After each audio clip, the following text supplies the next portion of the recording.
श्री विष्णु अष्टोत्तरशतनामावलिः। ओम विष्णवे नमः। ओम नारायणाय नमः। ओम माधवाय नमः। ओम गोविंदाय नमः। ओम केशवाय नमः। ओम मधुसूदनाय नमः। ओम त्रिविक्रमाय नमः। ओम वामनाय नमः। ओम श्रीधराय नमः। ओम ऋषिकेशाय नमः।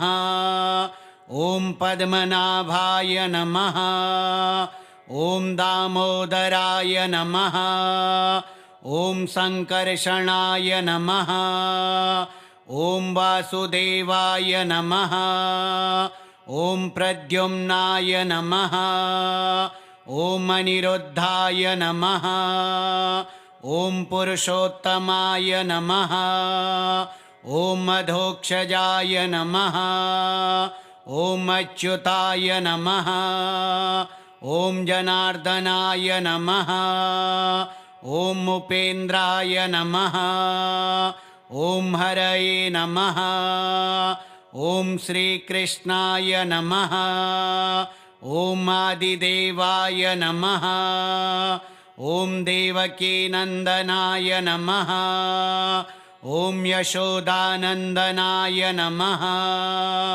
ओम गोकुलनाथाय नमः। ओम गोपालाय नमः।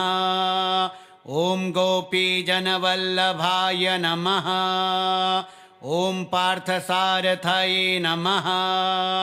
ओम चक्रपाणये नमः।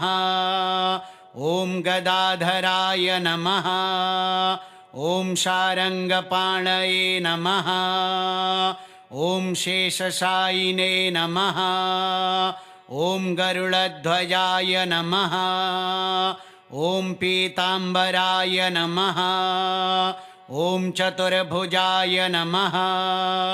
ओम कमलनाभाय नमः। ओम कमलापतये नमः। ओम लक्ष्मीपतये नमः। ओम श्रीनिवासाय नमः। ओम वेंकटेशाय नमः।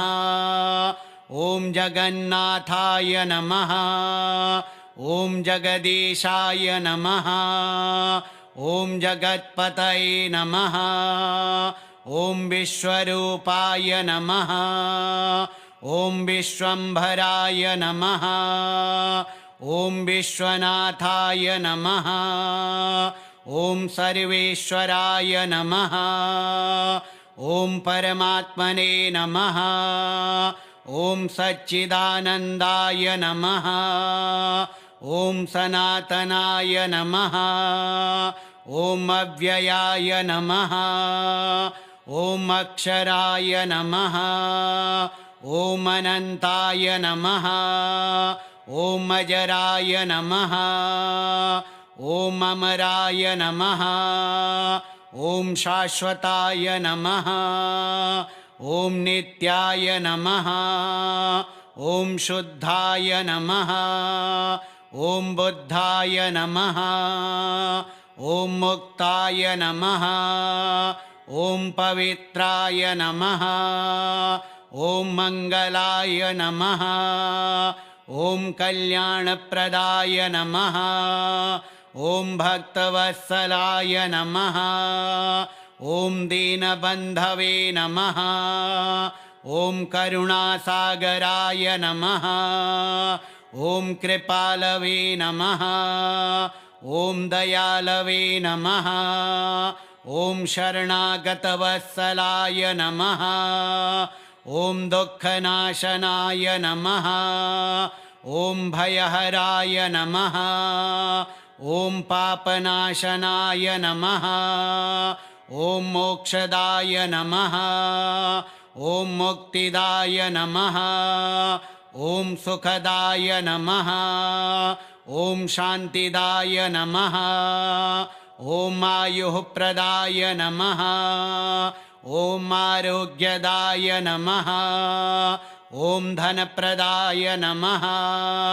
ॐ ऐश्वर्यदाय नमः ॐ पुत्रप्रदाय नमः ॐ सौभाग्यदाय नमः ॐ विजयप्रदाय नमः ॐ यशःप्रदाय नमः ॐ कीर्तिदाय नमः ॐ बलप्रदाय नमः ॐ बुद्धिप्रदाय नमः ॐ ज्ञानप्रदाय नमः ॐ विवेकप्रदाय नमः ॐ भक्तिप्रदाय नमः ॐ श्रद्धाप्रदाय नमः ॐ प्रेमप्रदाय नमः ॐ आनन्दप्रदाय नमः ॐ चित्तशुद्धिदाय नमः ॐ मनः शान्तिदाय नमः ॐ क्लेशहन्त्रे नमः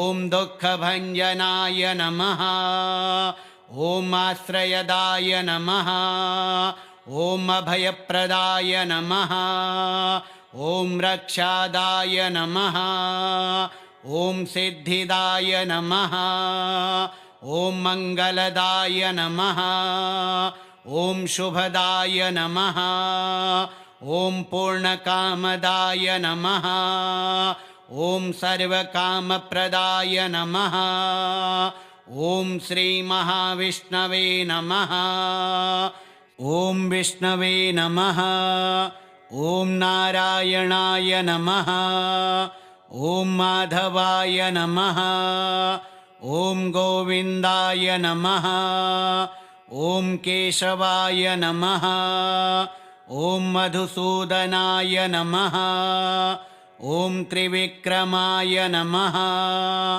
ॐ वामनाय नमः ॐ श्रीधराय नमः ॐ ऋषिकेशाय नमः ॐ पद्मनाभाय नमः ॐ दामोदराय नमः ॐ सङ्कर्षणाय नमः ॐ वासुदेवाय नमः ॐ प्रद्युम्नाय नमः ॐ अनिरुद्धाय नमः ॐ पुरुषोत्तमाय नमः ॐ अधोक्षजाय नमः ॐ अच्युताय नमः ॐ जनार्दनाय नमः ॐ उपेन्द्राय नमः ॐ हरये नमः ॐ श्रीकृष्णाय नमः ॐ आदिदेवाय नमः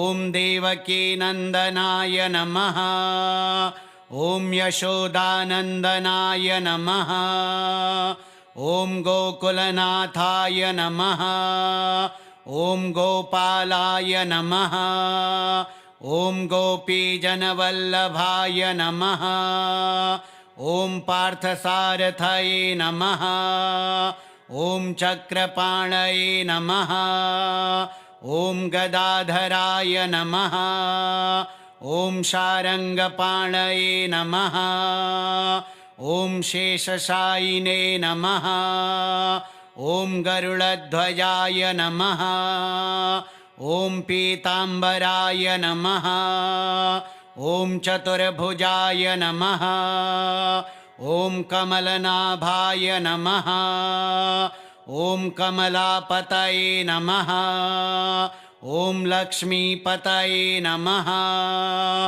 ॐ श्रीनिवासाय नमः ॐ वेङ्कटेशाय नमः ॐ जगन्नाथाय नमः ॐ जगदीशाय नमः ॐ जगत्पतये नमः ॐ विश्वरूपाय नमः ॐ विश्वम्भराय नमः ॐ विश्वनाथाय नमः ॐ सर्वेश्वराय नमः ॐ परमात्मने नमः ॐ सच्चिदानन्दाय नमः ॐ सनातनाय नमः ॐ अव्ययाय नमः ॐ अक्षराय नमः ॐ अनन्ताय नमः ॐ अजराय नमः ॐ अमराय नमः ॐ शाश्वताय नमः ॐ नित्याय नमः ॐ शुद्धाय नमः ॐ बुद्धाय नमः ॐ मुक्ताय नमः ॐ पवित्राय नमः ॐ मङ्गलाय नमः ॐ कल्याणप्रदाय नमः ॐ भक्तवत्सलाय नमः ॐ दीनबन्धवे नमः ॐ करुणासागराय नमः ॐ कृपालवे नमः ॐ दयालवे नमः ॐ शरणागतवत्सलाय नमः ॐ दुःखनाशनाय नमः ॐ भयहराय नमः ॐ पापनाशनाय नमः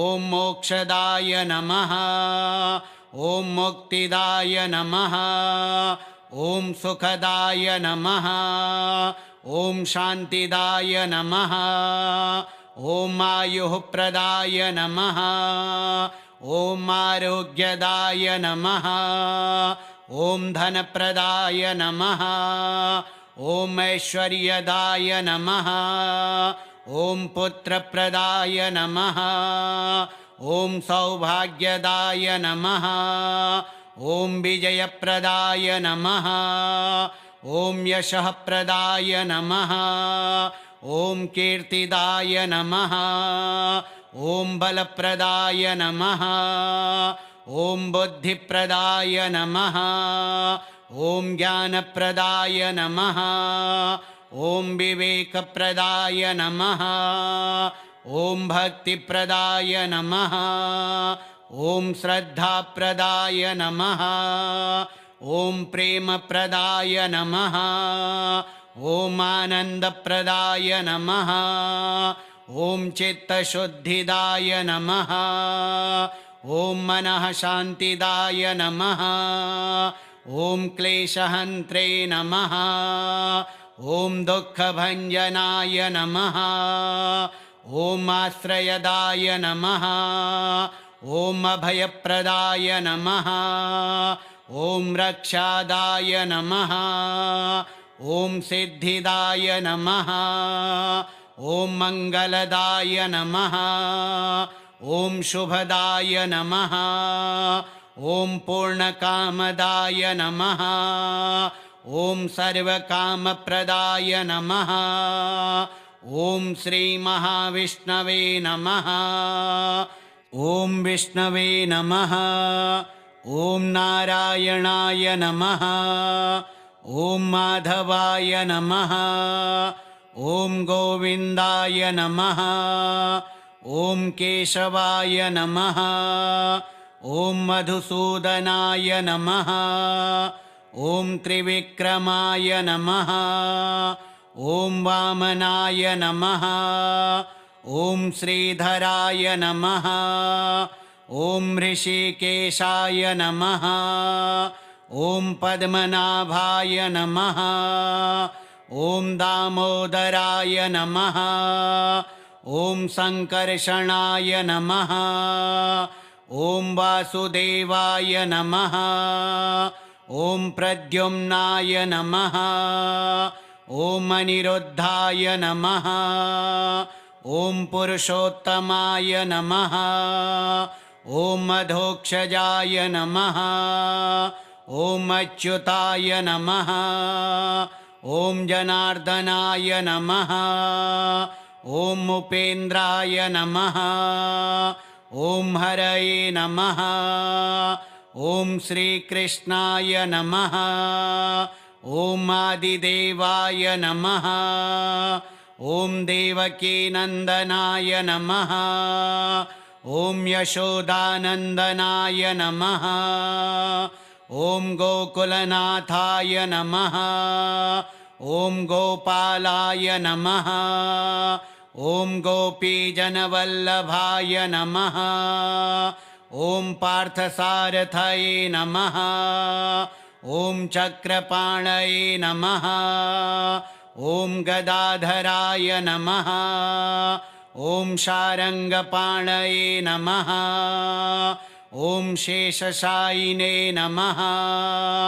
ॐ गरुडध्वजाय नमः ॐ पीताम्बराय नमः ॐ चतुर्भुजाय नमः ॐ कमलनाभाय नमः ॐ कमलापतये नमः ॐ लक्ष्मीपतये नमः ॐ श्रीनिवासाय नमः ॐ वेङ्कटेशाय नमः ॐ जगन्नाथाय नमः ॐ जगदीशाय नमः ॐ जगत्पतये नमः ॐ विश्वरूपाय नमः ॐ विश्वम्भराय नमः ॐ विश्वनाथाय नमः ॐ सर्वेश्वराय नमः ॐ परमात्मने नमः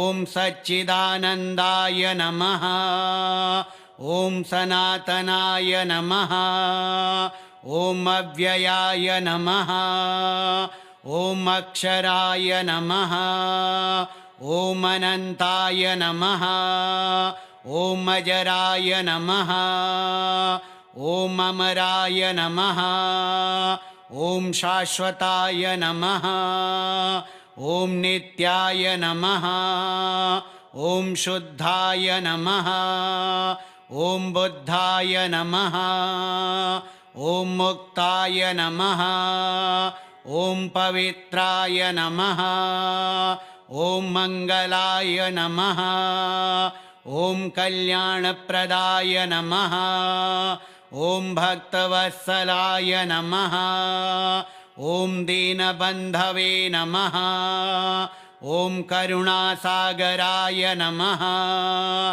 ॐ कृपालवे नमः ॐ दयालवे नमः ॐ शरणागतवत्सलाय नमः ॐ दुःखनाशनाय नमः ॐ भयहराय नमः ॐ पापनाशनाय नमः ॐ मोक्षदाय नमः ॐ मुक्तिदाय नमः ॐ सुखदाय नमः ॐ शान्तिदाय नमः ॐ आयुःप्रदाय नमः ॐ आरोग्यदाय नमः ॐ धनप्रदाय नमः ॐ ऐश्वर्यदाय नमः ॐ पुत्रप्रदाय नमः ॐ सौभाग्यदाय नमः ॐ विजयप्रदाय नमः ॐ यशःप्रदाय नमः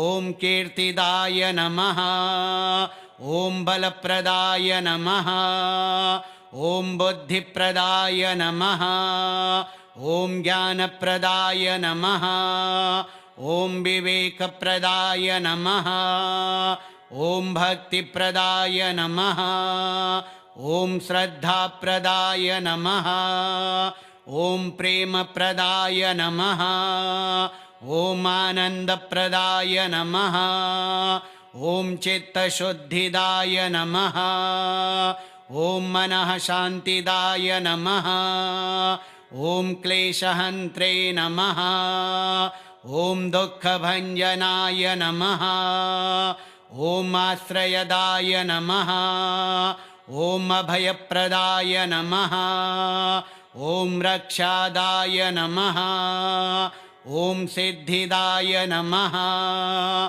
ॐ मङ्गलदाय नमः ॐ शुभदाय नमः ॐ पूर्णकामदाय नमः ॐ सर्वकामप्रदाय नमः ॐ श्रीमहाविष्णवे नमः।